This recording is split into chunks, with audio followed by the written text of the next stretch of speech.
Welcome back to another exciting episode of the GameTime Athletics podcast. The gang's all here. Brian, Jordan, Bo, and our special guest, Travis Blankenhorn. And you may think when you're a kid, everybody dreams of that draft day.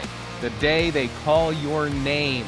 You've been selected. You're going to the big leagues. But it's not that easy, especially in the rough and tumble world of baseball. And we're going to talk all about it tonight. Tell us about it, Jordan. I'll tell you what, Travis, a good friend of mine. I know a lot about him. He's best friends with my cousin, so I saw him as a little guy running around my house as a youngster. Obviously, a very charitable man. He helps out with our Make-A-Wish Foundation. He's a role model in our community, helping out kids get to the next level with their baseball game, always trying to elevate the youth, which I have tremendous respect for. Obviously, Travis, great friends. Thanks for coming on the GameTime Athletics podcast, bro. No, thank you for having me. I'm very excited to get going. I'll tell you what, I'm going to lead it off right here. And everybody knows he's a local guy. This podcast is in Pennsylvania, Schuylkill County. He was playing high school ball, and he was being scouted by the Minnesota Twins. 16th Street, obviously it's local. You guys know where it is. The Minnesota Twins decided to make a trip out there to take a look at that young man. And he ends up hitting a home run to hit the Twins' car. The guy scouting his car. Chav, how did you find out that you did you know right away that you hit their car? He told me right after the games, like, the scouts would come and they'd ask me to hit BP after the game. First time was a little awkward. Asking my teammates if they'd help shag after a game was a little awkward at first, but I had some good teammates, so I was very grateful to have them. But after a game, sometimes there'd be a couple scouts, so I'd get to Coach Welsh would throw me BP after the game, and I just got to, go out there and hit and show what I can do. And yeah, one of the twin scouts parked up on the hill up there, and I hit one and I hit his car, and he told me about it right away. Was it a nice car? It was a rental. Oh, okay. So no problem then. No problem.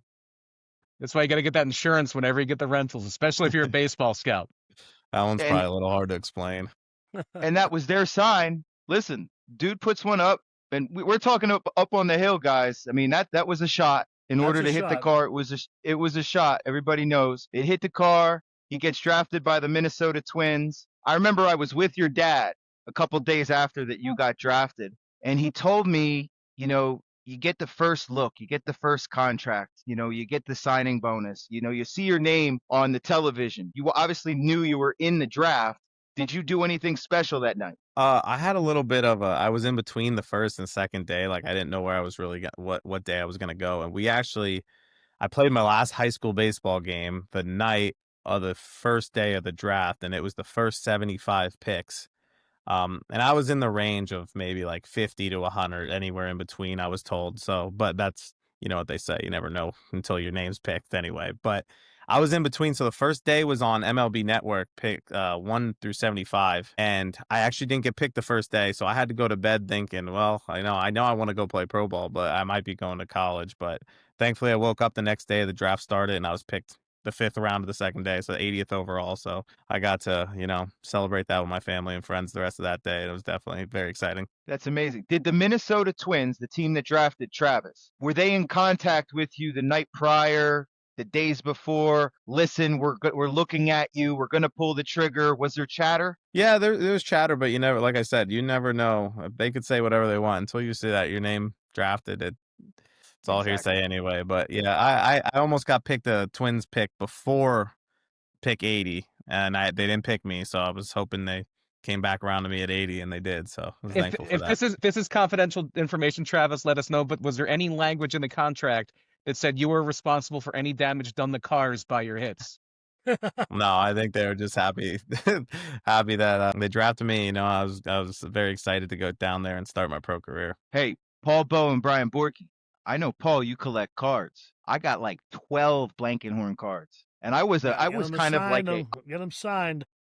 Yeah, I have mine signed. I chase him down at minor league stadiums. I make sure I know where to hang out by the dugout when he comes out for BP. I got my card signed. Obviously, the jersey cards. How is that whole major league situation? Everybody gets a baseball card, right? When you make it to the show. Mm-hmm. Yeah, I'm pretty sure they have to give you like your rookie card. You have to get a rookie card. Now, I think so, did you have a certain pose? You get to pick it? Like, how's that work? Or No, you don't get to pick. I know it's different now because they have those rookie patch cards. I'm an old head, I guess. I have your patch. I didn't have a patch. That was before I debuted in 20, so that was before I debuted Okay. before that started. I The have a 101 jersey patch boys. card. Yeah, I you have would one probably of have a jersey card. I have a jersey card. Go ahead, Yeah, Paul. so Where'd you get that, Jordan? Where'd you get it? Out of a eBay, pack? China. You bought it on eBay. Since 2011, Innovate Media has transformed everyday spaces into powerful engagement platforms. What started with commercial massage chairs has grown into a multi-concept, multinational network delivering over 2.5 million guest experiences every month. With more than 10,000 assets nationwide, our partners rely on us for industry-leading coverage, data-driven insights, and technology that creates real one-to-one consumer connections. At Innovate Media, quality isn't a tagline, it's the standard behind every experience we deliver. If you're ready to evaluate your property and unlock new revenue, visit Innovate Media and see what smarter engagement can do for you. Great-grandfather Frank started it, a little store in downtown Pottsville. 4 generations and over 100 years later, Murphy's is still a neighborhood jeweler experience. Sure, with a few more brands, but still defined by a passion for fine jewelry and timepieces. A genuine enthusiasm for people and the patience to get it right. That's how we did it in 1913, and that's how we still do it today. The Murphy Experience.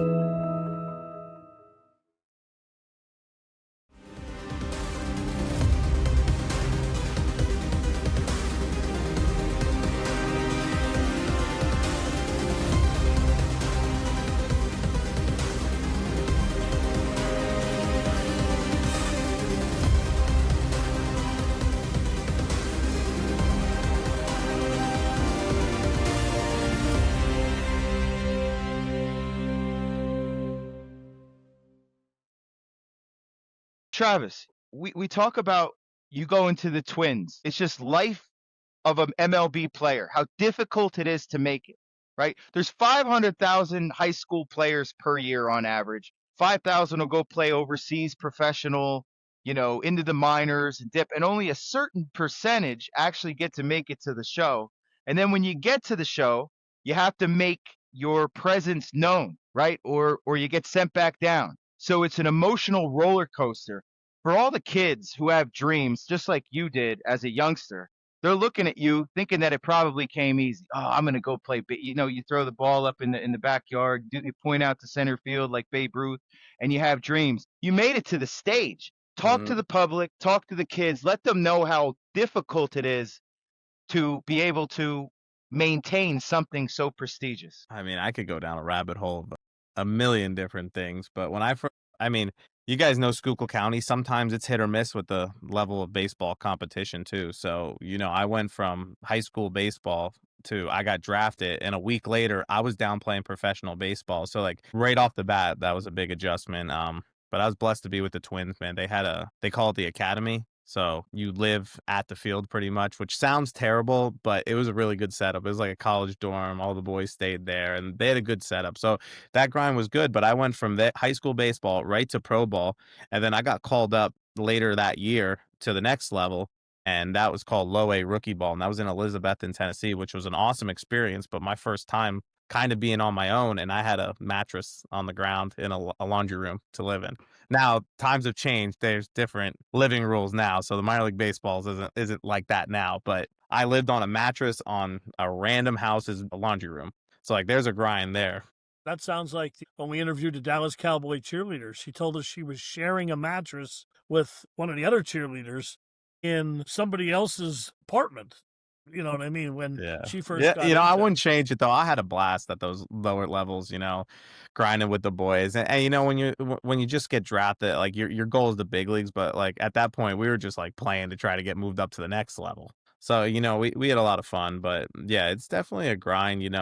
I could go on a tangent about people don't realize how many at bats it takes before you get called up to the big leagues. I probably had 2,000 plus at bats before I even sniffed the big leagues. And, I obviously debuted in 2020, which was a little different of a year, but yeah, I mean, exactly. and people also don't realize how many levels of the minor leagues there are. Now they cut some now, but when I was there, it was rookie ball, Florida, GCL, Right. then you had low A rookie, then you had low A, then you had high A, then you had double A, then triple A. Like there was a lot of levels. People don't realize how many steps there are. Which step did you feel had the highest jump in quality? I think low A to I struggled the most probably in the Florida State League. I think I had a good first half when I was there. Then I think Florida hit me and I ran out of gas in the second half my first year there. So I think Florida State League, being down in Florida, gave me the most trouble coming up. So Travis, my question is, when you first get to the big leagues, your very first game was against who? The Chicago White Sox. Okay, Chicago White Sox. So you're walking in, and just take us through that. What are you feeling when you walk in just to see the stadium? I don't have a normal debut story. So I was Not actually 2020. I was 2020. So there was a thing called the taxi squad. So I was on the 40 man. If you guys know what that is, obviously I'm on the roster, but I'm not on the active roster of 26 man. So I was actually on the taxi squad. So I was traveling with the team, like we were on the road in Chicago. So I would go on the road with them, like, you know, sit there, take some ground balls before the game, all that. But then when the game started, I had to go back to the hotel. So I wasn't even active, So you couldn't even technically. stay.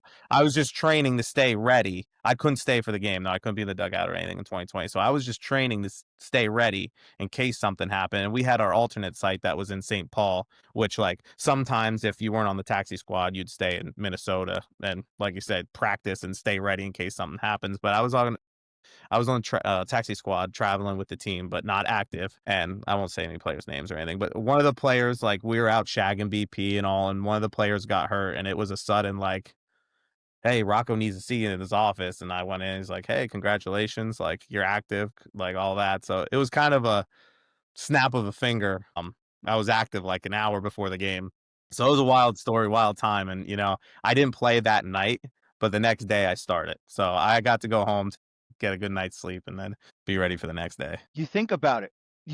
Like usually we watch like Hard Knocks and NFL driven, and you watch, you know, different guys of like Coach Franklin gave Dom DeLuca the scholarship, right? And there's those prestigious moments that you hit. Yours was like, so-and-so got hurt, wants to see you in his office, but you're moving up. Okay, am I going tonight? I don't know. Doesn't find out till later. Has to go to, it's like, oh yeah, well, you're going tomorrow. That's a weird. You know, the night that I didn't play, I didn't get in at all. So I was active in the roster and all that, didn't get in. And the next day I came to the field and the coach is like, hey, starting at second base tonight. And it was like, all right, now this is real. Here we go. This is my debut. But my family didn't get to be there. No one was in the stands. So it was like, it was cool. But at the moment, it'd have been nice to let my mom and dad, and, you know, who's been grinding with me my whole life, to come. You hit a double, right? I did hit a double, yes. My last at he bat. hit a double. So Yeah, so he a got- lot he of got it. players, Travis, have a story when you get your first major league check. Did you buy anything special with that check? Did you frame it? Do you still have it?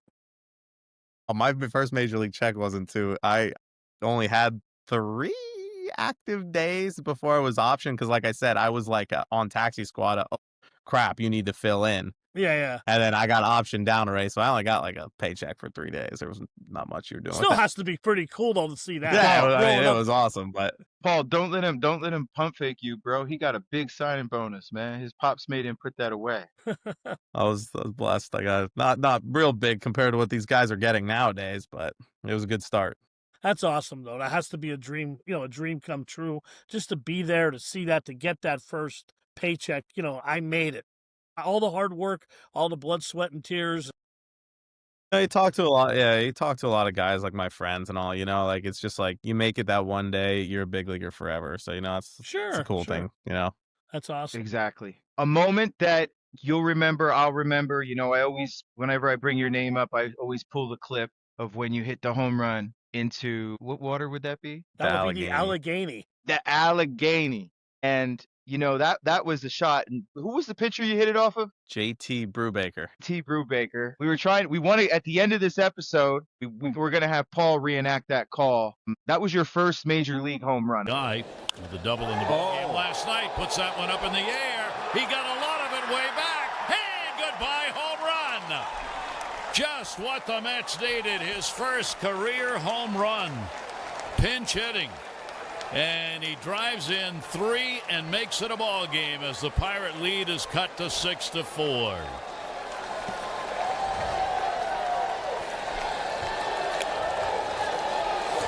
Well, the second time call up for Blankenhorn, and so far, so good. I mean, this is a bomb. And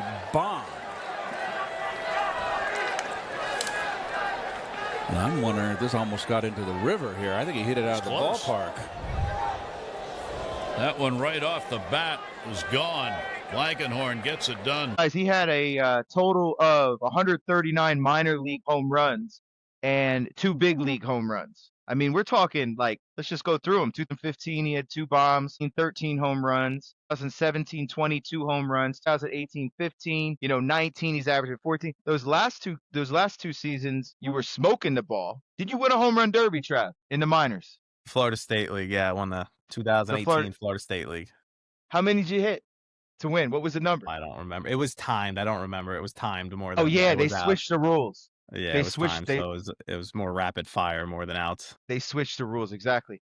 Big league pitchers. I remember I was tuning in when you went against Max Scherzer, and I remember you fouled a couple off of him. You got wood on him, and then he came inside on you. Cutter. And ended up having I remember it. I had a teammate. I'll tell you a funny story about that. When I was with the Mets, I was more of a that was before the universal DH. So I was like a bench player coming in, double switching, pinch hitting, kind of. I wasn't really starting many games. I was just coming in and doing what was needed of me. And I had a teammate say to me, he said, "Yo, Blank, now if you get a pinch hit here against Scherzer, he's gonna look and see your number 73. He's gonna challenge you with the heater, so be ready for it." All right. He goes, if you get in a good hitters count, 2-1, be ready. He's gonna challenge you. So here he comes. I'm on deck, and Scherzer's on the mound. I'm pinch hitting against him. So first pitch, he throws me a curveball. I take it. Second pitch, he throws me a curveball. I take it. So now I'm 2-0. I'm like, I remember what he said. I'm gonna get ready. And he threw me a heater, a good pitch to hit. I fouled it off. I missed it. And that's the difference between the big leagues. Like, you're probably not gonna get another one to hit like that. And then the next pitch, he threw me another heater, fouled it off again, needed to hit it. And then I'm 2-2. And then he comes with the cutter that looks like that same heater right to my back knee-ish area. It was a good pitch, and that's what happens when you miss that one you need to hit. That's usually gonna be the outcome. Now he's best friends with my cousin, John Toomey. We grow up off PlayStation, where MLB The Show. He literally played the guy in the video game growing up as a kid, and digging in the dirt, facing Scherzer, looking down at you. What's that like? Do you ever lock eyes with the pitcher trying to like get it? Because he's trying to intimidate you. There's some strategies of like hitting. I'm not trying to get locked in that long. It's hard to stay laser focused for a long amount of time. So I'm trying to control my breath and stay relaxed until I need to lock in on the pitch. I'm not going to stand up there and be like, I'm ready. Because that's not a good, exactly. That's hard to hit that way. But it's cool. I mean, he was on the Dodgers at the time in New York. I mean, Citi Field was popping that night. I think we had our black unis. I could be lying about that, but just hearing your walking up, and it's definitely a unreal experience. I'm very blessed to be able to experience that. Incredible moment. Now the game's changed, Bri, right? Now there's a pitch clock. Do you now as a hitter? I'm for it. He's for it, right? There's the pitcher has to get in. What's the rule? Is it how many seconds is it? I think for the hitter, you have to be looking at the pitcher by 8 seconds. Right. So you're looking at the pitcher by 8 seconds, and that means you're literally just stepping out of the box and literally stepping back in.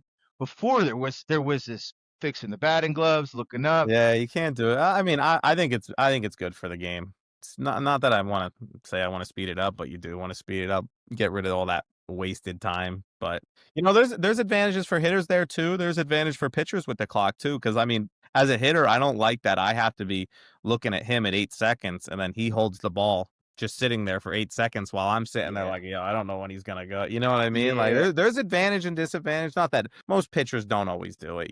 They just play the game normal. But there are some tricks you could use the clock to your advantage. We talked about this many times, you and I. Technology, obviously. You see video replay for football games now. Obviously, Major League Baseball has video replay for their things when crucial moments happen. Pretty soon, they got rid of the guy behind the backstop that actually holds the book and marks down slider 86 and radios it up and whatever. Now it's all GPS. Where I'm going with this, guys, is baseball may one day get rid of the umpire because it clearly sees where it's going to go. Well, I actually got to experience that because in They try- AAA we had the ABS, the full ABS, which means the umpire has the earpiece in and it tells him strike or ball. So he's not even calling the game at all. So I experienced that the last, I think in 23 and 24. And then they went to the first, I think Monday or Tuesday, Wednesday, Thursday was full ABS where the computer calls it. And then Friday, Saturday, Sunday was the challenge system where the umpire's calling it, but you can challenge. So we actually got to experience it all because they were kind of testing it for the big leagues down in AAA. But I mean, I think I'm for the challenge system. I'm half and half because when I feel like I hit better when it was the full ABS because you can really lock into the zone and there's no missed calls. You know, you're not gonna get screwed on one pitch or not. And it was really good on the corners, like that ball that's outside that, you know, the catchers are like, oh, I caught that well. That should be a strike. Well, guess what? When the ABS is calling it, it's a ball, which is obviously to the hitter's advantage. But, you know, the challenge system at least makes it fair and it makes guys know the zone. And, you know, if the umpire misses one, at least you can get it back essentially. What did the catchers you played with think of that? Since framing a pitch is some of an art. Like that. I think they like the challenge system more than the full ABS. I mean, the full ABS almost takes that skill out of it and essentially makes them a backstop and who can throw runners out. Trav, who was your favorite big leaguer that kind of took you under their wing? I know you played. Let's talk. We Minnesota Twins, New York Mets, LA Dodgers, briefly, right? Washington National, very briefly. Washington Nationals, and now. I mean, I have so many friends. You know, when I was, you know, the Twins was such a short stint. I didn't even have that much time up there, but like I came up with all those guys that were like debuting and all that kind of stuff. So like I knew a lot of them. They were good friends. We'd hang out all the time. But when I got to the Mets, you know, honestly, I hung out a lot with Jeff McNeil.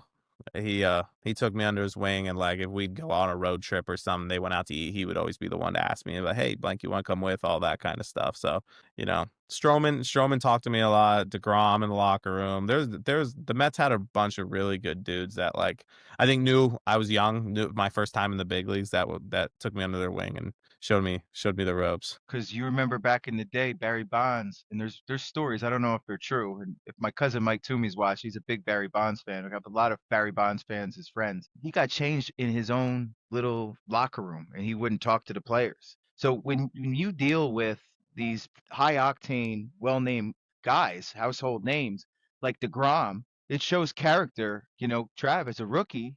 Yeah, all of them. Lindor, DeGrom, they all. Pete Alonso, Pete's the man. All of them. We'd always chop it up. No hazing or whatever that was. They were always good people. Character. That's character, right? It's who you are. Respect and love for the game. Baseball is a beautiful game. One sport I never want to see fighting in is baseball. Hockey, they kick the hell out of each other. Football, you know, you get some cheap shots. Baseball is like that American game where kids are rolling up for Little League and all the moms go watch their kids play Little League and minors and then teeners. And it's just a really beautiful thing, you know, beautiful day at the ballpark. You were able to experience that from all angles. When it comes to building right, experience matters. For generations, Heim Construction has delivered quality craftsmanship across custom homes, renovations, commercial projects, concrete work, and infrastructure construction. From concept to completion, our team is known for dependable timelines, attention to detail, and results built to last. If you're looking for a contractor you can trust, choose Heim Construction. Built on experience, built to last. When it comes to fresh quality turkey, Cuck's Turkey Farm has been a family tradition for over 85 years. From whole turkeys and turkey products to deli meats and specialty items, you can trust Cuck's for delicious farm-raised turkey that's always fresh. Whether it's for your holiday feast or everyday meals, Cuck's has you covered. Cuck's Turkey Farm, where quality and tradition meet.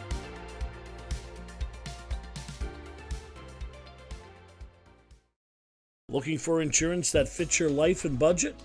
Jeremy Baczynski with State Farm is here to help. From auto and home to life and business insurance, Jeremy creates a personalized coverage plan designed around your needs. Get a quote today at ilovethefarm.com or call us at 570-622-5684. You know, having you on this podcast and GameTime Athletics podcast, I really stress, guys, it's about sending a positive message, you know, being able to have Trav come on here, share his stories, his climb, his hard work. Think about the hours, not just from the physicality he put in the weight room, hitting, trying to get his body right. And I've seen him transform his body. Obviously, you got bigger towards the end when you started jacking all those home runs. But just if you could just talk about the grind for all the young athletes coming up through the system, what kind of advice can you give to them? A man who's been on that stage, who's faced the greatest. I just feel, it'd be nice to hear from you to talk to these kids on our platform. Well, you can't fake it. That's one thing. You have to show up. Obviously, if you go from the baseball standpoint, you can talk about that training and how many hours I've been in the cage. And, the one advice I would give the people where we're from, Jordan, is, and I made this mistake and I'm very guilty of it. And that's part of the reason I think I was never known as a great defender, is because up in the Northeast, it's cold in the winter. What do? We go to the cage, we hit. Yeah, we could hit, but guess what? What do we never practice? We never practice defense then. And I feel I was always behind in defense, and it ends up showing because I only practiced hitting when I was younger, like in high school. Like I'd take ground balls here and there, but I didn't really work on defense much. And I think that's where some people, not all people, lack in the Northeast, because like I said, we do a lot of hitting, but we don't do a lot of defense. So if there's some advice to the guys watching that might be local or up in the Northeast, make sure we get our defensive reps as much as we get our offensive reps. Well, Travis, Go ahead, one thing that's changed a lot in the Northeast I graduated in 1988, back a long, long time ago, the fields we played on. I played in some softball tournaments down in Pottsville on the old Seltzer fields, and you didn't want to get in front of any of the balls there. I can tell you that. Those shale fields, and we had 22nd Street in Hazleton here. You'd slide, you'd have brush burns for a month, and now the fields are beautiful. Hazleton has a beautiful turf complex. There's not even any dirt on the field at all.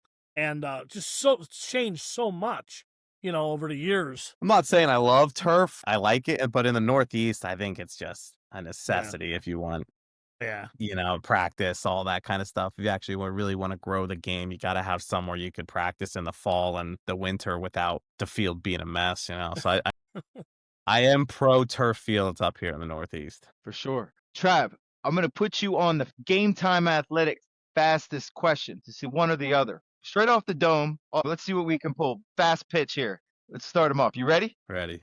Bat flip or keep it classy? In between. All right. He's a power hitter, baby. He's a power hitter. Let's face it. Pine tar or batting gloves? Both. Road trip grind, homestand comfort? Road trip. We'll go back to the Schuylkill County question. You ready, Paul? I'm ready. DH or play the field? D. Walk-off single or diving play to end the game? Nah, walk-off. Who's your favorite Major League player growing up? Andrew McCutchen. Ooh. Were you always were you a fan? I was an Andrew McCutchen fan. Okay, well, he was always with the Pirates. So you and I got to play against him. And you got to play. Did you tell him that? Did you get a chance to tell him? I have him on the wall. I have a jersey signed on the wall. Let's see I played him when he was on the Phillies. I played against him. You hit a home run and dent the scout's car again. This time, what kind of car do you hope you hit? What kind of car? Yeah, what kind of car are you putting the ball through? I don't know. Maybe let's pick a Jeep. Jordan's SUV. Hey, They're already expensive enough. I would have put it right through a Subaru. Those are the only cars that slow me the hell up every single day on the road. I can never get where I'm going. It's always a Subaru. I used a to Jeep. have one. Those Jeeps with the ducks on the front. Yeah, God, with all those ducks. One of those. You get 5 runs if you knock the ducks over. Tell you what is that? I had a Jeep Wrangler growing up, right? And it was a Jeep thing, right? I had a girlfriend in the front seat where I'd be driving to school, and all the Jeeps would wave to each other. Then I realized, this is kind of stupid, guys. Like, what are we doing? I only know that because this spring training, I had a Jeep as a rental car getting around Arizona, and I went into Target, and I came out, and there was a duck on my car, and I'm like, what is this? What is that? They give them away, Brian? Yeah, I guess other Jeep riders give them I guess. I don't know. That's what that's what I thought.